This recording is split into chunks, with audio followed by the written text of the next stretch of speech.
பஞ்சபூதத்தின் முக்கிய இருதயத்தை வந்து இங்கே தான் கொடுத்துருக்கிறது.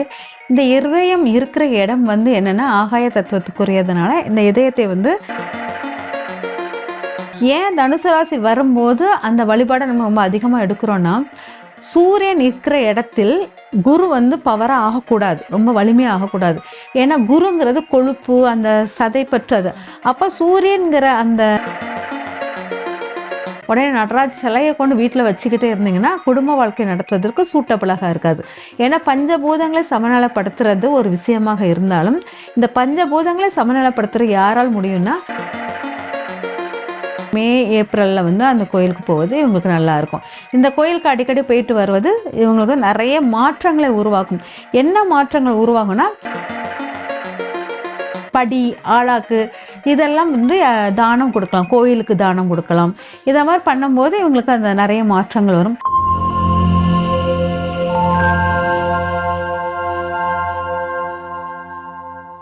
காஸ்மோவியூ நேயர்கள் அனைவருக்கும் வணக்கம். இன்றைய நிகழ்ச்சியில ஆன்மீகம் குறித்து நமக்கு இருக்கக்கூடிய சந்தேகங்களுக்கு விளக்கம் கொடுக்கறதுக்காக ஆஸ்ட்ராலஜர் ஜெயந்தி ரவி அவர்கள் நம்ம கூட இணைந்திருக்காங்க. தொடர்ந்து நிறைய விஷயங்கள் பேசலாம். வணக்கம்மா. வணக்கம்மா. மேம், நம்ம தொடர்ந்து வந்து 12 ராசிக்காரர்கள் என்ன தெய்வத்தை வழங்கணும், எந்த கோயிலுக்கு போகும்போது அவங்க வாழ்க்கை இன்னும் சிறப்பா இருக்கும் அப்படின்றத நம்ம பார்த்துட்டு இருக்கோம்.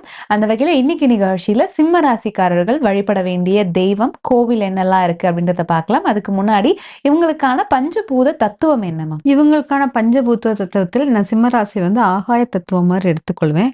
ஏன்னா இது வந்து நம்ம இதயம் உட்கார்ந்து இருக்கிற இடம் இந்த சிம்மராசி தான். இதயம் வந்து இந்த பஞ்சபூதங்களை ஆட்கொண்டாதான் அந்த இதயம் உயிரோடையே இருக்கும். அதனால இந்த பஞ்சபூதத்தின் முக்கிய இதயத்தை வந்து இங்கே தான் கொடுத்துருக்கிறது. இந்த இருதயம் இருக்கிற இடம் வந்து என்னன்னா ஆகாய தத்துவத்துக்குரியதுனால இந்த இதயத்தை வந்து நடராஜருக்கு கொடுக்கறது மாதிரி. நடராஜர் வந்து நடனம் ஆடிக்கிட்டே இருப்பார் நம்ம இதயத்தில். அவர் ஆட்டம் எப்போ நிற்குதோ அந்த பஞ்சபூதத்தை சமநிலைப்படுத்துகிற நடராஜர் தான். அதை இந்த இதயத்துக்கு கொடுத்ததுனால அதுதான் ரகசியமே. இந்த இதயத்துக்குள்ள இருந்து நிறைய ரகசியங்கள் இருக்குது. அதனால சிதம்பர ரகசியம்ங்கிற நடராஜர் இதுல இருக்கிறதுனால இந்த பஞ்சபூத தத்துவத்துக்கு சிதம்பர நடராஜருக்குள்ள தெய்வ வழிபாடு வந்து இங்க இது வந்து பஞ்சபூத தத்துவத்துக்கு சிறப்பாக இருக்கும். நடராஜர் வழிபாடு வந்து ஆகாய தத்துவத்துக்குரியது. அது வந்து ரகசியங்கள் மிக புதினது. அந்த நடராஜர் வழிபடுற மாதம் வந்து மார்கழி மாதம் திருவாதிரை நட்சத்திரம் வரும்போது நீங்க வழிபட்டீங்கன்னா அது சிறப்பாக இருக்கும். பொதுவாக அந்த மார்கழி மாதம் எப்ப வருதுன்னா நம்மளுடைய தனுசு ராசியில் சூரியன் வரும்போது வரும். ஏன் தனுசு ராசி வரும்போது அந்த வழிபாடை நம்ம ரொம்ப அதிகமா எடுக்கிறோம்னா, சூரியன் இருக்கிற இடத்தில் குரு வந்து பவரா ஆகக்கூடாது, ரொம்ப வலிமையாக ஆகக்கூடாது. ஏன்னா குருங்கிறது கொழுப்பு, அந்த சதைப்பற்று அது. அப்ப சூரியன்கிற அந்த இதயம் இருக்கிற இடத்துல கொழுப்போ அதோ சேர்ந்துச்சுன்னா அது அடைப்பு, அந்த மாதிரி இதய நோய்கள் உருவாகும். அதை வந்து தடுக்கிற இடம் வந்து அந்த நடராஜருக்கு இருக்கிறது. அந்த நடராஜருடைய நாட்டியம் வந்து பம்ப் பண்ண பண்ண பண்ண அது ஆட்டோமேட்டிக்கா நம்மளுக்கு கிளியர் ஆகிக்கிட்டே இருக்கும். அதனால நம்மளுக்கு வந்து அந்த சிம்மராசிக்காரர்களுக்கு இந்த வழிபாடுகள் பண்ணும்போது இந்த இதயத்தை சார்ந்த இதெல்லாம் உங்களுக்கு வராது. அப்படிங்கிறது மட்டுமல்லாமல் இவங்க வந்து ரொம்ப ஹாட், ரொம்ப இதயத்துக்கு படி என் இதயம் என்ன சொல் கேட்குதோ அதைப்படி நடப்பேன் அப்படிங்கிற மாதிரி ரொம்ப உண்மையான தன்மையாக எடுக்கும்போது அவங்களுக்கு அதில் நிறைய ப்ராப்ளம் உருவாகும். அதனால நடராஜர் வழிபாடு வந்து இவங்களுக்கு சிறப்பாக இருக்கும். ஆனால் சிம்மராசிக்காரர்கள் உடனே நடராஜ் சிலையை கொண்டு வீட்டில் வச்சுக்கிட்டே இருந்தீங்கன்னா குடும்ப வாழ்க்கை நடத்துவதற்கு சூட்டபிளாக இருக்காது. ஏன்னா பஞ்சபூதங்களை சமநிலைப்படுத்துறது ஒரு விஷயமாக இருந்தாலும் இந்த பஞ்சபூதங்களை சமநிலைப்படுத்துற யாரால் முடியும்னா ரிஷிகளாலும் மகான் முனிவர்களாலும் முடியும். இவங்க வந்து சமநிலைப்படுத்தி தன்னுடைய உடலை வந்து கட்டுக்கோப்புக்குள் இதா வச்சிருக்குவாங்க. ஆனா சாதாரண மனிதர்கள் இந்த பஞ்சபூதத்தை சமநிலைப்படுத்துறேன்னு சொன்னீங்கன்னா நீங்க முனிவர்களாகவோ ரிஷிகளாகவோ மாறக்கூடிய தோற்றமுடையவர்களாக இருப்பாங்க. இந்த முனி ரிஷிகளாக நம்ம எடுக்கிறோம்னா நம்ம குடும்ப வாழ்க்கையிலிருந்து வெளியே நின்னாதான் அந்த இதுக்குள்ள வர முடியும், இல்லற வாழ்க்கை. அதனால நம்ம வந்து அந்த சிலையை வந்து நம்ம வீட்டுக்குள்ள வைத்தோம்னா குடும்ப ஒற்றுமைக்குள்ள இது நிலைக்குலையும்.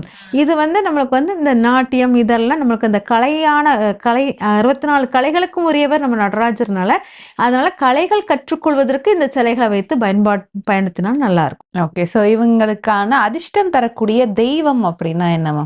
இவங்களுக்குள்ள அதிர்ஷ்டம் தரக்கூடிய தெய்வம் வந்து ஸ்ரீ ரங்கநாதர் வழிபாடு எடுக்கிறது சிறப்பாக இருக்கும் அப்படிங்கிறத எடுத்துக்கலாம். அவருடைய வழிபாடு வந்து திடீர் அதிர்ஷ்டத்தை உருவாகக்கூடியதாக இருக்கும். அதே மாதிரி இவங்க வந்து பார்த்தீங்கன்னா ஆண்டாளை வந்து ரொம்ப நெருக்கமா பிடிச்சிட்டு வந்தாலும் இவங்களுக்கு சிறப்பாக இருக்கும். ஓகே. சோ இப்ப வீட்ல இருந்தபடியே வழிபடணும் அப்படின்னா எந்த தெய்வத்த நம்ம வழிபடலாம், பூஜை பண்ணலாம்? இவங்க வீட்ல இருந்து வழிபட வேண்டிய தெய்வம் சிவ வழிபாடாக எடுத்துக்கலாம். அதேபோல இவங்க போக வேண்டிய கோயில் வந்து திருவாரூர் உள்ள ஸ்ரீ வாஞ்சியம் கோயிலுக்கு போயிட்டு வருவது சிறப்பாக இருக்கும்.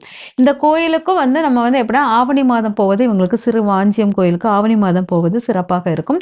அதே மாரி மே மாதம் அந்த மாரி மே, ஏப்ரல்ல வந்து அந்த கோயிலுக்கு போவது இவங்களுக்கு நல்லா இருக்கும். இந்த கோயிலுக்கு அடிக்கடி போயிட்டு வருவது இவங்களுக்கு நெறைய மாற்றங்களை உருவாக்கும்.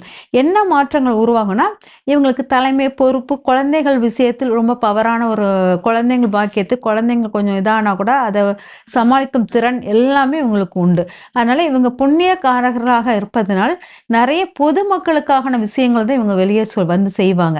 அதெல்லாமே இப்ப வந்து இந்த இடத்துக்கு போனா கொஞ்சம் குடும்பத்தையும் பார்க்குற மாரி இருக்கும். ஸ்ரீ ரங்கநாதர் கோயிலுக்கு போனீங்கன்னா, கண்டிப்பாக குடும்பம் சார்ந்த விஷயத்துக்குள் நுழைவீங்க அப்படிங்கிறத எடுத்துக்கலாம். ஓகே. சோ வீட்ல இருந்தபடியே சிவ பூஜை பண்ணலாம்னு சொன்னீங்க. இது பண்றதுக்கான உகந்த நாள் என்ன? இது பண்ணக்கூடிய முறை என்னம்மா?